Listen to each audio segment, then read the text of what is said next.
What's going on, y'all? It's the Kid J Nolan here. Hey man, we gotta have a conversation about Antonio Brown, alright? This dude is really tripping. Y'all know he's a former NFL player, very talented dude. He went off to become a rapper shortly after he basically isolated himself from the league. And I want to talk to you guys today about the fact that he signed a deal with a company out in Tampa, and the company is now at odds with him over some things that he's been doing over the past few months. We're gonna get into all the details right now. So Antonio Brown signed with a company called STB, Secure the Bag Entertainment, based out in Florida, and the company is now suing him for over $500,000. All right, this lawsuit includes accusations of Brown trying to beat the company out of $178,000 by submitting fraudulent expenses. He sold the owner of the company, Ryan Kane, a fake Richard Mille watch for $160,000, and they're accusing him of making lewd, racist, and sexist and threatening remarks towards executives and others that work at the record company and other places, you know what I'm saying? Which seems to be an issue everywhere he goes. Ryan Kane, the owner of the label, spoke to the New York Post just on Friday, and he says that he considers Antonio Brown nothing but a liar and a thief. He says, "Now I know how the Raiders felt when they paid him at least $1 million and he never played a single game for the team. I gave him a huge advance and an opportunity to make money legitimately, and all he did was walk off the field." He gave Brown an advance of $150,000 to sign with the company, adding that both sides were initially very excited to shoot a music video to promote his song Cracked, which features Lil Wayne on it. So Antonio Brown comes to Kane and says, "Hey man, Lil Wayne wants $250,000 to perform on the song and do the music video, right? And he says he wants it in cash only, and he wants the money directly from me. So give me $250,000 and I'm gonna go take care of Wayne and we're gonna get this thing rocking." So Kane goes on and writes Antonio Brown a $250,000 check to give to Lil Wayne, and shortly after he began to become reluctant about the fact that he did that. So then he goes and tells Antonio Brown, "Hey man, we're gonna actually stop the payment." Ryan Kane then goes on to speak to representatives from Lil Wayne's camp, and they say, "Hey man, we don't know nothing about Antonio Brown needing to have all that money up front. We didn't say it had to come directly from him, and we only quoted him for $150,000 to do the feature." So here we have the issue where Antonio Brown is trying to skate off with an extra $100K for personal usage. The lawsuit also cites friction between both camps, Antonio Brown and Ryan Kane, in late July, shortly after he even signed the contract, due to Antonio Brown going out to LA to perform at Rolling Loud. The company agreed to pay for Antonio Brown to fly in a private jet in order to attend the festival, but then he returns with a jacked up invoice demanding reimbursement for more than $178,000 in expenses that were greatly overstated or completely fabricated. They're alleging that the unauthorized expenses included Brown spending $87,000 to rent an LA recording studio for 5 hours, and at least another $8,500 to pay members of Antonio Brown's entourage to fly in the private jet. After securing the bag decided that they were not going to pay those expenses in the invoice that Brown presented them, they say he began making defamatory statements on social media about the company writing bad checks and not wanting to pay their bills. They're also alleging that Antonio Brown refused to appear at a sneaker expo in Chicago that they arranged for him to attend. When the expo's promoter told Brown he already paid Secure the Bag a deposit for him to show up, Antonio Brown gets on social media and said, "S my D, tell them to pay their bills, cheap ass white boys." I ain't really got to get into his personal stuff, man. Everybody know this nigga crazy, so I ain't gonna say it too many times in this video. We already know what it is. He hang out with Kanye. Both them niggas off the rails right about now, so we ain't really got to get into all the mental health shit. The suit also mentions this fake Richard Mille watch that Antonio Brown sold him, you know what I'm saying?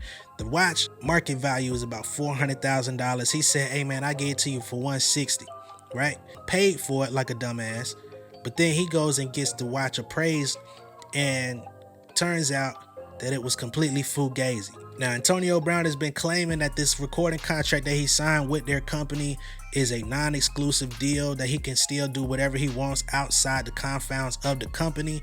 Kane Brown is also refuting that, saying that is entirely false. He says everyone is saying that his rap career is blossoming, but his rap career is dead. I own the rights to all his music. He can't release any music for the rest of his life unless I approve it. Unless you pay off this $500,000 debt that you've acquired with me and my company, you can never release no more music. I don't even understand why somebody like Antonio Brown would sign a contract with anybody. He doesn't abide by contracts. He couldn't even fulfill his contracts in the NFL. Matter of fact, I don't even know why a company would do business with him knowing he couldn't even fulfill his contracts in the NFL. That was his biggest claim to fame. He had been playing football since he was a child, so you would think that would be his most dedicated business venture because he loves playing football. He loves being in the league. They pay him handsomely to do his job, and he couldn't even do that right. So why would y'all sign this nigga as a rapper when he ain't a rapper? He can't rap. And you gave him $150,000 straight up front because you wanted to leverage his celebrity in order to get your company off the ground. Then you got bit in the ass for dealing with a snake, knowing you dealt with a snake, and he did what a snake do. So at this point, I really don't feel sorry for Securing the Bag Entertainment. I don't feel sorry for Antonio Brown. I don't have no empathy for either party because both of y'all niggas knew exactly what y'all was trying to do. You thought you was gonna get over on one another. It didn't work out. Now y'all both looking crazy. I think the biggest problem that I really have is that Antonio Brown went and misrepresented Lil Wayne and got his name caught up in this bull when he ain't had nothing to do with it. He just did a song with a nigga that he thought was cool or something, you know what I mean? Did a feature. You want me on your song? Pay me $150, I'm good. He goes off and tries to jug and say, hey man, Wayne want $250 so he could keep $100 to himself, which besmirches Lil Wayne's name. It violates the trust between you and your record company, and it violates the trust that you built with Lil Wayne, who is a reputable artist who been out for over 20 years, damn near 30. Now you got his name looking bad in the light for no reason because you trying to jug and pull a play. This is why I even make videos like this talking about the music business. This is why I try to teach y'all how to handle yourselves and conduct yourselves on a business level, on a musical level, on a knowing your rights level, on knowing the opportunities that you have that you can create for yourself level. You know what I'm saying? Because all of these types of things can pretty much be avoided by just being a decent person, having a grasp of what your contract entails or knowing what the business is supposed to look like before you go into it. And once again, like I said, being a decent person. You don't gotta be Mother Teresa or no shit, man. You just gotta be able to show up, perform your obligations, make your money, make sure everybody else is broke off properly, take your ass home, and you can do whatever the fuck you want at that point. But somehow, folks don't even know how to get that right, which is why Pen Game Portfolio even exists. You know what I'm saying? Trying to give people information, trying to give people the access to resources that you may not otherwise have had or thought you had, because a lot of this is internal. It's about your mentality. It's about having a never say no attitude and going and making some shit happen when the rest of the people in the industry or the people around you don't believe. Because really, you don't need none of them motherfuckers. Antonio Brown, leveraging his celebrity, definitely did not need some independent label that never had an artist before to sign him. You rich already. You played in the NFL. Why are you accepting $150,000 for a record deal to put your name and likeness on the line? For what?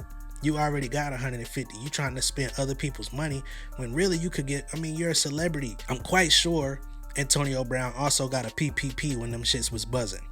I'm quite sure he could go to the bank right now, put up little or no collateral with his credit, and get a nice size loan that he could invest in himself for a rap career. Niggas just be dumb. It's kind of like what my brother used to say, man. Stupidity is a blood type, man. You gotta get that shit about you. But anyway, man, that's pretty much everything I got to say about this story. Now it's time for y'all to chime in. Let me know what y'all think down below in the comments.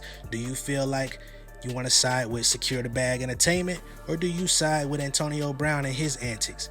Either way, let's have a talk about it in the comments. Make sure that you like and share this video and subscribe to the channel if you're new here, all right? Hit that post notification bell so you get all updates, and I'll see you guys on the next one, all right? Much love and respect, y'all.